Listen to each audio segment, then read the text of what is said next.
Bismillahirrahmanirrahim. Assalamualaikum warahmatullahi wabarakatuh. Waalaikumsalam warahmatullahi wabarakatuh. Alhamdulillahirabbil alamin.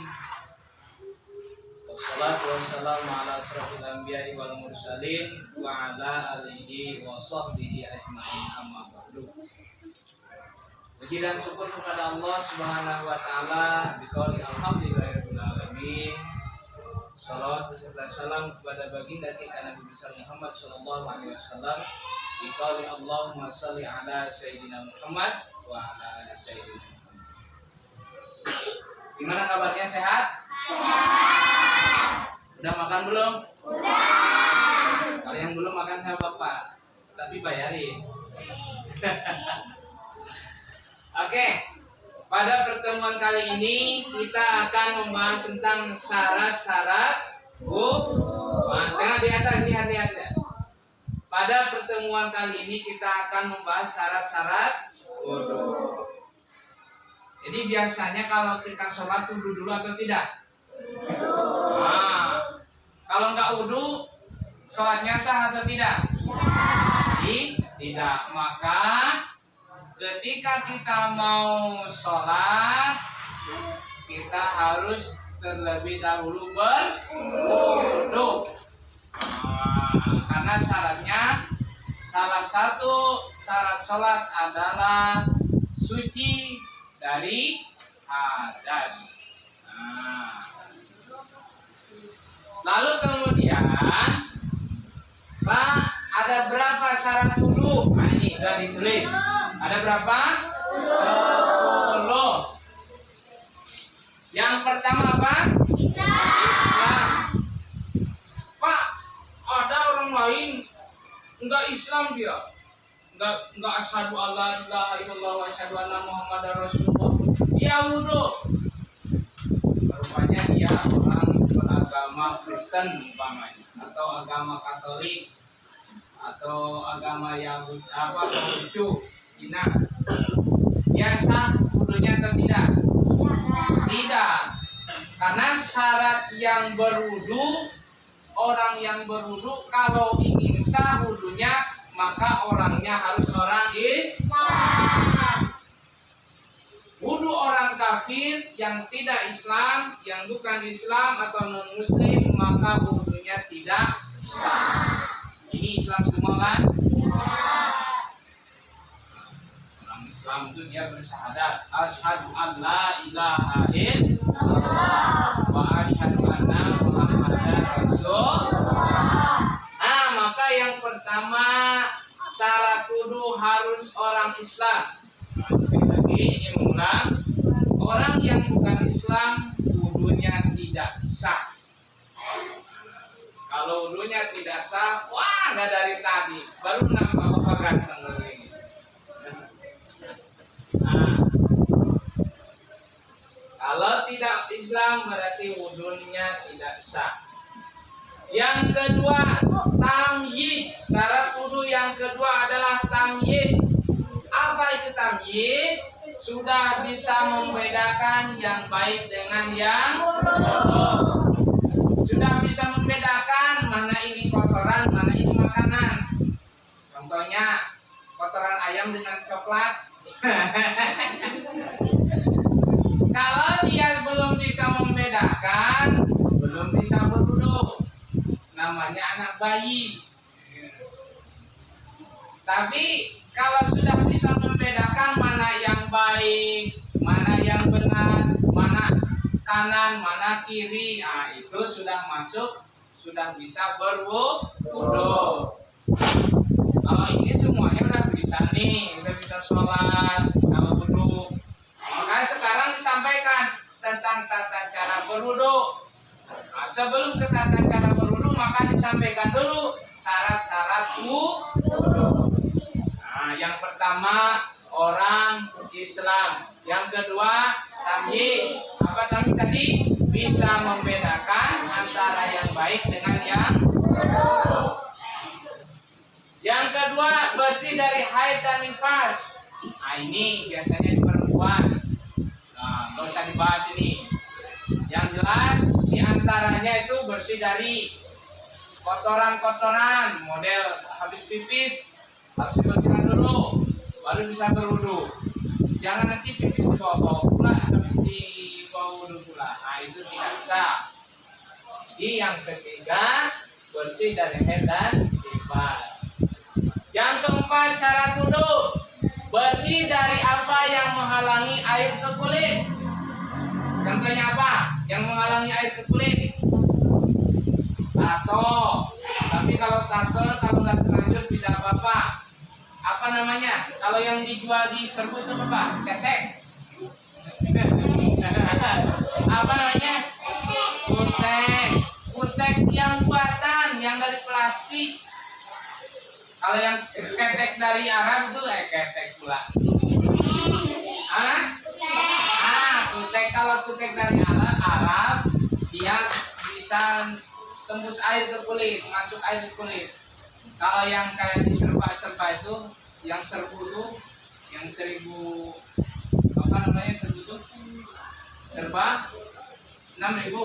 Nah, itu kalau yang perempuan kutek itu kuteknya tidak tembus karena dia terbuat dari karet. Kalau karet itu tidak tembus air, nah, maka nggak boleh dipakai. Atau lagi mewarnai kena krayon, rupanya ngewarnainya tangan. Krayon, tahu krayon nggak? Krayon kalau melapisi di kulit sebelum wudu harus dibersihkan dulu. Jangan main hajar aja. Harus dibuang dulu, dicuci dulu. Kecuali kalau apa namanya yang pensil warna atau cat air. Kalau cat air itu kena air wudu aja. Apa ketika cuci tangan, ketika kita melakukan sunah-sunah wudu udah hilang. Tapi kalau model krayon, cat dinding, cat dinding model gini nih. Ini apalagi jotun. Jotun itu terbuat dari karet ya. Apa? Ini belakang mau bantuin. Cat kayu, itu tidak boleh nempel di kulit sebelum apa? Wudu. Maka wajib dibersihkan terlebih dahulu. Model apa namanya yang hitam-hitam di Honda itu namanya apa? Apa namanya? Oli. Kalau mainan oli itu tak boleh. Maksudnya kita wudu rupanya masih ada oli belepotan di sini. Tidak boleh, olinya harus dibuang dulu. Kenapa ayo? Harus dibuang. Karena oli tidak tembus ke kulit. Air itu tidak tembus ke kulit. Oli itu menghalangi air untuk masuk ke kulit. Paham? Kok pada diam? Alhamdulillah kalau paham. Yang keempat apa tadi? Bersih dari apa yang menghalangi air ke kulit. Seperti apa tadi? Ketek. Ketek. Terus cat. Kalau pensil warna, kalau yang pensil air tidak apa-apa tuh. Nanti kita cuci ya. Krayon. Cat. Oli. Itu contohnya. Itu tidak boleh nempel di kulit ketika kita mau berwudu. Yang kelima, hendaklah pada anggota tubuh tidak ada sesuatu yang mengubah air. Umpamanya ada tinta di air, tinta di kulit. Rupanya ketika kita berwudu air itu berubah warnanya. Kalau tinta hitam berarti airnya jadi atau ketika mau wudu rupanya nempel cicak.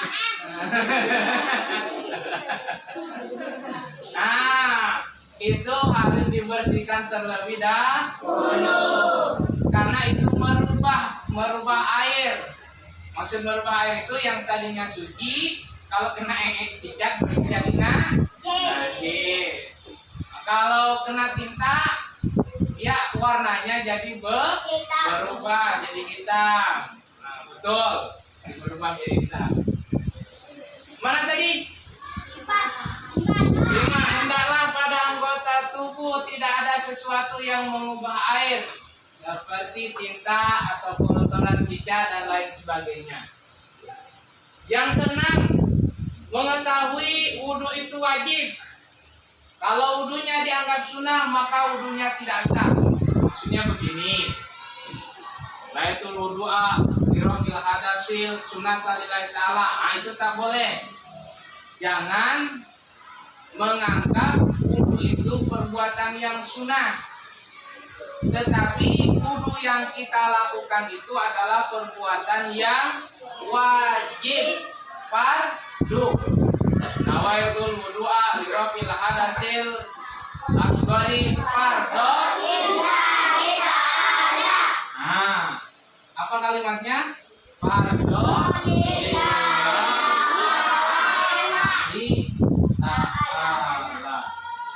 udah hafal tuh niatnya. Coba bareng. Nawaitu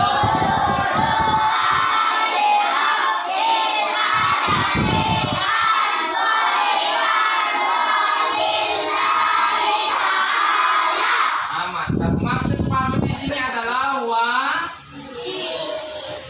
jangan dibilang nah, jangan aku mungkin sunat nggak boleh. Kalau di dalam hati ditikatkan sunnah, maka wudhunya tidak sah. Kalau wudhunya tidak sah, berarti sholatnya pun tidak sah. Oke, paham? Lanjut, biar tak terlalu lama itunya videonya. Habis nanti kuotanya. Lanjut. Nomor berapa tadi? Nah, sekarang nomor 7. Yang nomor 7, tidak meyakini wajib wudhu sebagai sunnah. Contoh, kalau kumur-kumur itu sunnah atau wajib? Hah? Kumur basuh muka atau basuh tangan. Nah, kumur-kumur terus cuci tangan. Coba diperhatikan nih, jangan sampai nanti salah. Kita nomor 7. Nomor 7, tidak meyakini wajib wudhu sebagai sunnah. Mana yang wajib wudhu? Membasuh yang terlebih dahulu ada nih. Sebagaimana tadi niatnya adalah nawaitul wudu'a.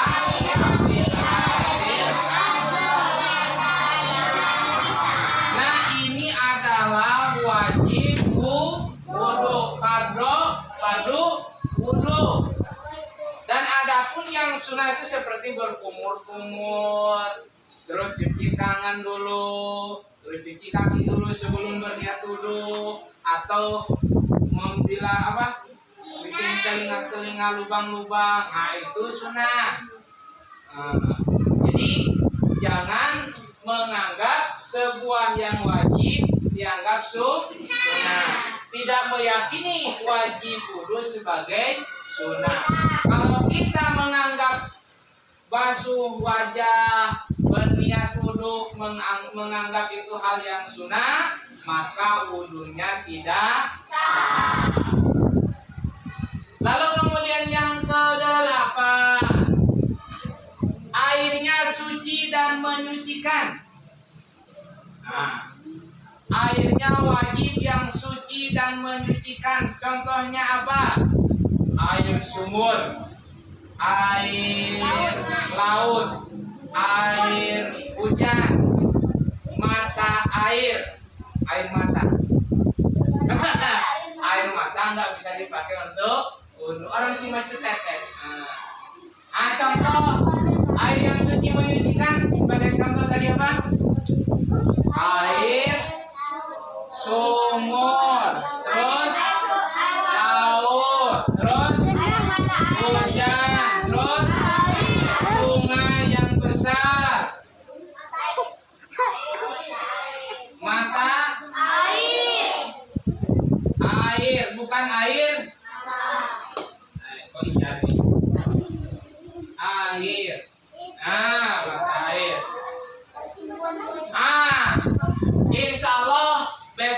kita akan membahas tentang air. Kalau ada kesempatan, kita kumpul lagi di sini membahas tentang air. Air suci mensucikan, karena ada suci tidak menyucikan. Contohnya air yang suci tidak menyucikan itu air kelapa.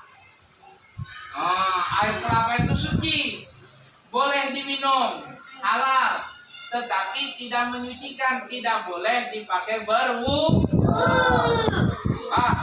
Biar mahal airnya, beli kelapa, set dibuka, dipakai wudu. Pak, kalau air kelapa kan murah. Saya lari ke Indomaret, beli Sprite yang 2 liter. Beli Sprite, pakai wudu. Itu tidak boleh, karena tidak mensucikan. Airnya harus yang suci mensucikan. Nah, lanjut. Ini pertemuan ke depan, pertemuan besok tentang air. Yang ke-9, masuk waktu salat. Ketika mau sholat zuhur, maka kita silakan berwudu. Mau sholat duha, maka silakan berwudu. Yang ke-10, muwalah bagi yang terus-menerus berhadas. Oke, terima kasih. Mudah-mudahan bisa dipahami. Dicukupkan sekian. Insya Allah penyuluhan yang akan datang kita akan membahas tentang Allahumma biqil aqwam tarik. Wassalamualaikum warahmatullahi wabarakatuh.